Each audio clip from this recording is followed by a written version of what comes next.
Fala pessoal, tudo bem com vocês? Grande vitória do Fortaleza sobre o líder internacional. O Inter poupou titulares, não jogou bem e perde a segunda seguida no Campeonato Brasileiro.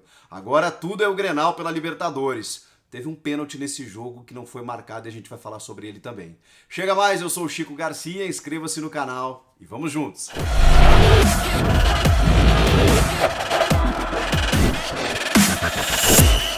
Leão do Pici, o Fortaleza venceu 1-0 o Internacional, até então líder da competição, um jogo difícil, complicado, a gente sabe, e vai subindo na tabela, já ocupa lá as primeiras posições, a primeira página, né? Nesse momento, oitavo colocado, tem 15 pontos, ainda pode ser ultrapassado, mas esse Fortaleza, que na temporada passada quase beliscou uma vaguinha na Libertadores, pelo menos na pré-Libertadores, será que não pode sonhar com isso esse ano? Nesse trabalho longevo e muito interessante do técnico Rogério Ceni, que vai se destacando definitivamente como um grande treinador no cenário do futebol brasileiro. O time dele jogou melhor do que o Inter de Eduardo Cudê. Mesmo que o Inter não tivesse todos os seus titulares, porque preservou, tem desgaste, tem sequência, tem uma Libertadores, né, que é muito importante. O Inter é líder no seu grupo, venceu o América de Cali durante a semana, tem o Grenal na quarta-feira. Alguns jogadores não podem jogar porque estão suspensos por conta daquela confusão, vocês lembram daquele Grenal antes da paralisação, né? Porrada pra lá, porrada pra cá, vários expulsos, vários suspensos, como é o caso do Edenilson, do Moisés. Esses jogadores atuaram, eles não podem jogar, não puderam jogar contra o América de Cali e não vão poder jogar o Grenal. Então, ele rodou o elenco nesse sentido e outros atletas que poderão jogar o Grenal e que jogaram contra o América de Cali, ele preservou, como o caso do Bosquilha, do Galhardo. O Patrick até começou o jogo, acabou sentindo uma lesão, foi substituído pelo Nonato. O Abel Hernandes, que é o novo titular atacante, né, o substituto do Paulo Guerreiro, não jogou essa partida. Ele deu chance para o Léo Ferreira, um menino, juntamente com o Leandro Fernandes, outro jogador contratado para jogar no ataque. E o Inter não fez uma boa partida, mas também há de se registrar a excelente atuação do Fortaleza. Mesmo que o jogo não tenha sido brilhante plasticamente, você vê um time, você vê um encaixe, você vê uma marcação bem definida, você vê as linhas bem distribuídas, você vê jogadores muito aplicados taticamente.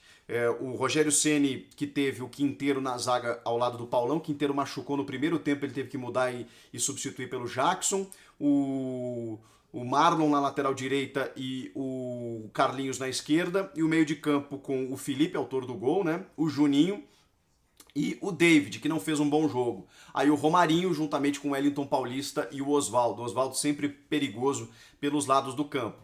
O primeiro tempo não foi legal para nenhum dos lados, assim, o Inter teve muita dificuldade, não criou oportunidades. O Fortaleza também até chegou uma vez que outra, né, no levantamento que o Marlon não conseguiu acertar a cabeçada, ou pelos lados com o Oswaldo, mas não conseguiu muita efetividade.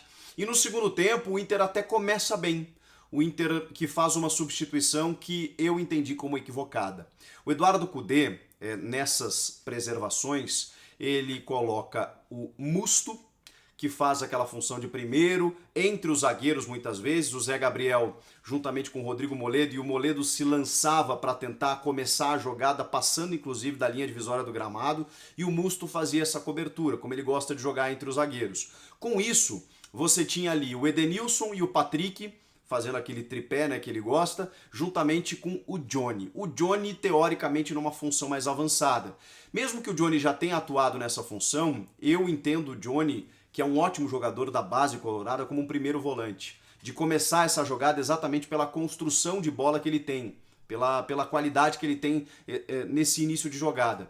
O Johnny, para mim, estava deslocado. Quando ele tira o Johnny no primeiro tempo para colocar o D'Alessandro, que eu acho que tinha que entrar realmente. Aliás, 499 jogos do D'Alessandro, né?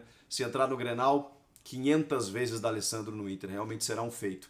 Quando ele coloca o D'Alessandro, ele coloca no lugar do Johnny. E para mim, esse foi o equívoco. Tira o Musto, retrai o Johnny para primeiro e avança o D'Alessandro. Mais fácil do que você tirar um moleque que estava bem, mas ainda assim fora de sua função. Tudo para manter o Musto no time. Bom, aí o ataque inoperante, o Léo Ferreira não conseguiu ser tão abastecido, quando foi não teve muita qualidade para desenvolver, claro, né, um moleque ainda, difícil, primeiro jogo, não foi uma grande atuação. O D'Alessandro conseguiu ainda ficar mais com a bola, o Inter conseguiu pressionar mais, o Leandro Fernandes perdeu um gol num passe exatamente entre as linhas, entre a defesa, para encontrar o atacante do Inter que chuta desviado, perde o gol ali naquele momento. Mas o segundo tempo começa com um lance polêmico.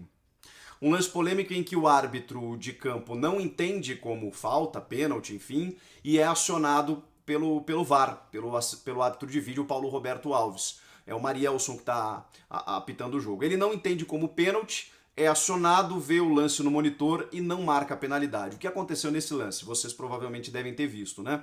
Há um levantamento para a área, a bola passa, depois dessa disputa que o Paulão, na tentativa de afastar a bola, depois que a bola passa, ele atinge o musto. E aí os comentaristas de arbitragem que eu ouvi entenderam que houve um contato natural pela sequência da jogada, porque a bola já tinha passado. E essa foi a análise do árbitro também, né? Saber se a bola ainda estava em jogo, porque se não tivesse, tudo bem, né? A bola fora de jogo, aí você não marca mesmo. Mas com a bola em jogo, mesmo que não esteja na disputa, você tem que analisar o que aconteceu ali. Eu entendo como pênalti, porque não justifica a forma como o Paulão entra na jogada. Ele entra para dar um carrinho, mesmo que a bola já tivesse passado, na sequência ele atinge o musto, atinge o tornozelo dele, um carrinho por trás, uma tesoura praticamente, mesmo sem querer, a falta não pressupõe intenção. E se você dá um carrinho dentro como aquele dentro da área, você corre esse risco de atingir o seu adversário. Ah, mas não estava mais na disputa da bola. Não interessa. O Rodinei cometeu um pênalti contra o Bahia dessa forma. O jogador vai passar por ele dá um calço, a bola não estava exatamente naquele momento ali, o VAR viu, o juiz viu e marcou a penalidade. O problema tem sido esse, né? A falta de critério dos árbitros. Eles veem lances semelhantes e acabam tomando decisões distintas. Eu até não acho que sejam lances iguais, mas é só para analisar que mesmo fora da disputa de bola também é pênalti. Exatamente pela ação do Paulão, de dar um carrinho dentro da área, ele encostou depois no musto, bom, problema dele, né? Que não mediu a consequência do seu ato. Eu marcaria a penalidade nesse momento, nesse lance, o Inter foi prejudicado. Só que aí o Inter pressiona, né? O Inter não tem essa marcação de pênalti no início do segundo tempo, está começando a criar suas oportunidades ali e vem o gol do Fortaleza. Numa grande falha da defesa colorada. O Moledo afasta mal, o Nonato vai muito mole na bola, né, na jogada, e não tem ninguém marcando o Felipe, que com toda a liberdade acerta um chute maravilhoso no canto. Muita gente aponta a falha do Marcelo Lomba, porque não foi na bola. Ah, gente, é que o Lomba tem, por ter falhado recentemente contra o Goiás, numa bola defensável, em outros momentos, a galera tá pegando no pé do Lomba. Eu não vejo como falha. Eu vejo um chute seco, forte no canto, que seria difícil para qualquer goleiro. Vai saber se ele não estava encoberto também. E para mim, a falha maior é da defesa, que não afasta a bola corretamente. Aliás, a defesa colorada cometeu alguns vacilos. Bom, o lateral esquerdo Moisés é muito deficiente, ele não consegue ter efetividade no apoio e não consegue fazer bem a cobertura. O Inter sofreu ainda um segundo gol que foi corretamente anulado pela arbitragem por impedimento, mas foi mais uma vez uma chegada do Fortaleza que poderia ter ampliado a partida. Entre outros lances em que o Fortaleza, quando sentiu, depois do 1-0, que mesmo o Inter com a bola, ele podia recuperar e ainda avançar e fazer um golzinho, Fortaleza dominou o jogo da metade para o final. O Romarinho teve uma jogada, inclusive, que ele dribla 5 marcadores do Inter, segura a bola, parte em contra-ataque e só é parado com falta. O Fortaleza esteve sempre mais seguro no jogo. O Kudê ainda tentou alguma coisa com o Bosquilha lá no final, com o Abel Hernandes, mas não foi o suficiente. E o alerta nisso tudo é porque tem um Grenal na quarta-feira, o Grêmio está numa crise técnica com o seu técnico, com a torcida, com um time que não consegue demonstrar um padrão, mas que nos últimos tempos tem se sobressaído no confronto direto com o seu principal rival. E é o que tem mantido esse trabalho e um pouquinho mais de tranquilidade para o técnico Renato Gaúcho. Não sei se faria alguma diferença, porque respaldo ele tem, a gente sabe.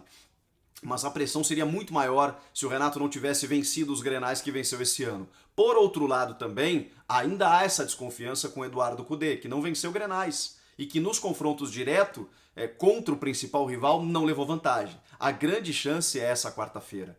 E o Inter dá uma oscilada justamente antes desse confronto. Vai jogar em casa, é líder do seu grupo na Libertadores, vai ter o Thiago Galhardo, vai ter, vamos ver a lesão do Patrick, né? Mas vai ter o Abel Hernandes desde o começo, vai ter o Saravia na direita, vai ter o Wendel na esquerda porque o Moisés está suspenso. Então vai ter um time mais reforçado e a tendência é que o Inter entre como favorito pelo momento do Grêmio. Mas essa oscilada aí deixou um pouquinho maior essa desconfiança, inclusive que o próprio torcedor do Inter tem com esse time colorado. O Inter é líder do campeonato e tropeçou 2 vezes contra equipes, o Goiás fora de casa, quando tinha um jogador a mais desde os 3 minutos e o Goiás lá embaixo como lanterna. E o Inter perdeu o jogo. Aí depois tem uma vitória com o América de Cali, caindo tecnicamente no segundo tempo e agora perde para o Fortaleza, mas repito, há de se valorizar também o que o Fortaleza fez e faz. É um time que já é mais do que meio de tabela, tem uma construção tática muito inteligente e, obviamente, né, se a gente comparar aquela coisa da teoria, né, individualmente cada jogador, estrutura, investimento e tudo mais, óbvio que o Inter levaria vantagem e teria que vencer o jogo. E são esses jogos que definem o que o time quer no campeonato. Por isso, a gente encara como tropeço, mas também há de se valorizar a vitória do Leão do Pici. Comenta aqui embaixo o que vocês acharam do jogo, inscreva-se no canal, eu volto na próxima. Tchau!